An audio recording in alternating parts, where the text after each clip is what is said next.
Hi and welcome to another video. Today I'm in Liverpool, outside the main gates of Anfield Cemetery. Today I'm looking for the final resting place of two people. One, a Liverpool housewife who was bludgeoned to death, and two, the accused. They are both buried in the same grave. I am talking about the murder of Julia Wallace and the accused, her husband, William Herbert Wallace. Join me while I find their final resting place.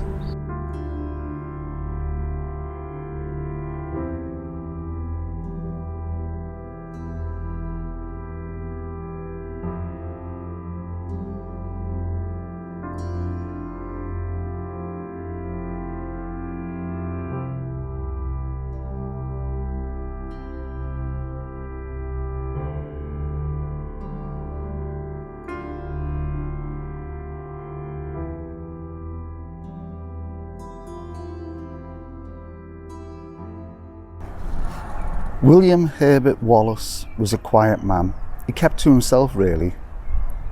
He worked as an insurance collection agent for the Prudential Insurance Company here in Liverpool.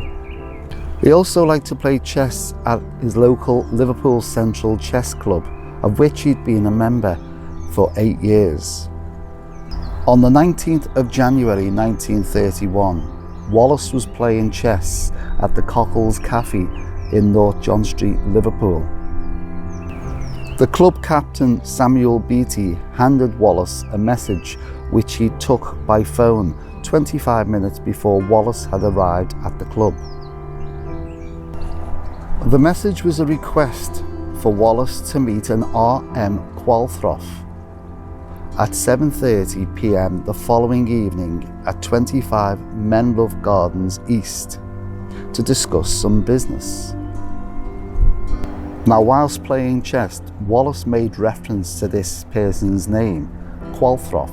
Qualthroff, he repeated several times, ensuring that everybody at the chess game could hear him. He claimed he'd never heard of this person's name and knew nothing about this person. William lived with his wife Julia in 29 Wolverton Street, Anfield, and the following evening at 6:45 he said goodbye to Julia and left the house via the back door. He took 3 trams to South Liverpool, speaking 4 times to the ticket inspector regarding the whereabouts of Menlove Gardens East. The ticket inspector informed him to get off at Menlove Avenue because it would probably be within that area. He made enquiries with several people, including a policeman. He spoke to the policeman for a while, explaining the message, the address, and this mysterious person, Qualthroff. He asked the policeman for the time, who confirmed it was 7:45 p.m.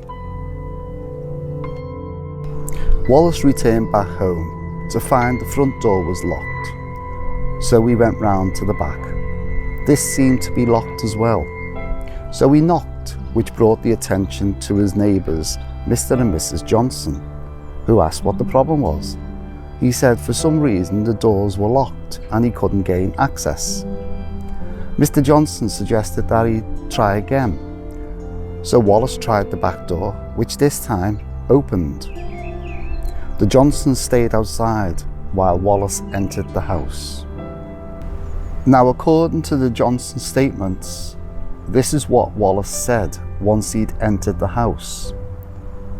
"Come and see, she's been killed."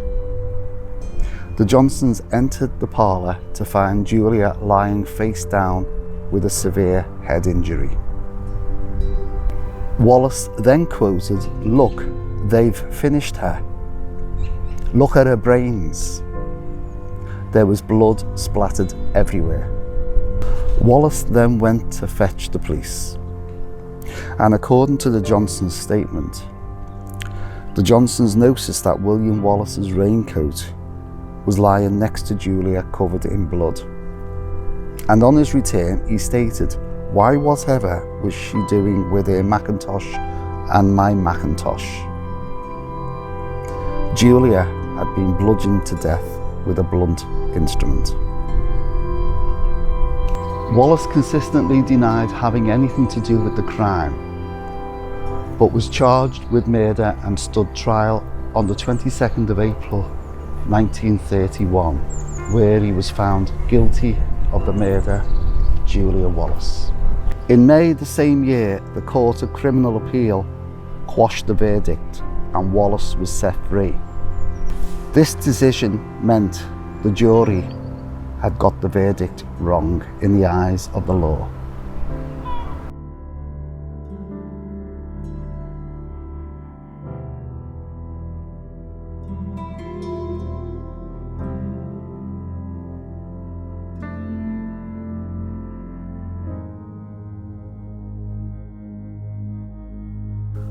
The police did a reconstruction of the time frame. Could Wallace have made the call in Anfield and still made it to the Cockles Cafe in North John Street within 25 minutes? The police reckon he could have done. And then there's the Macintosh.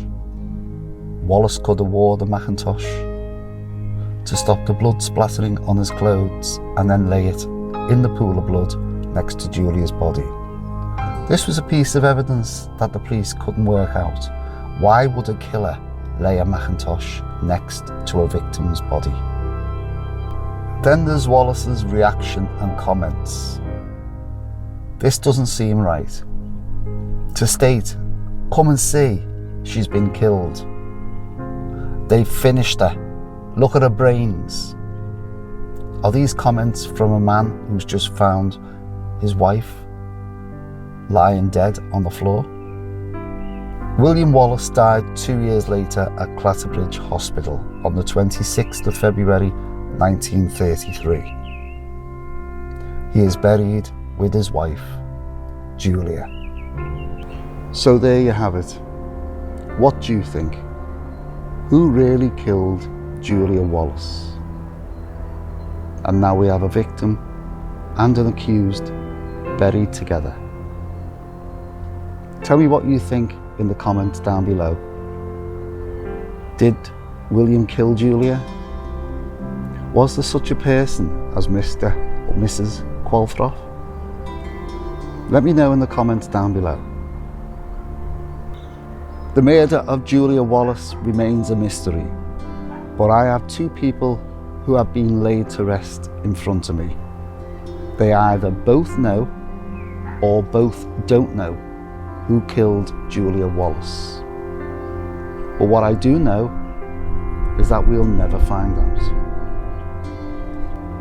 That leaves me only one thing, and that is to show you the final resting place of the victim, Julia Wallace, and the accused, William Herbert Wallace.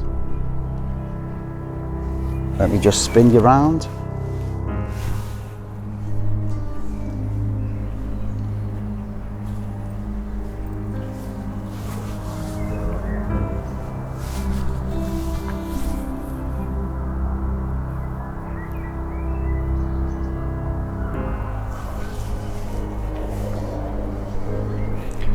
From me at Interesting Places here in Anfield Cemetery.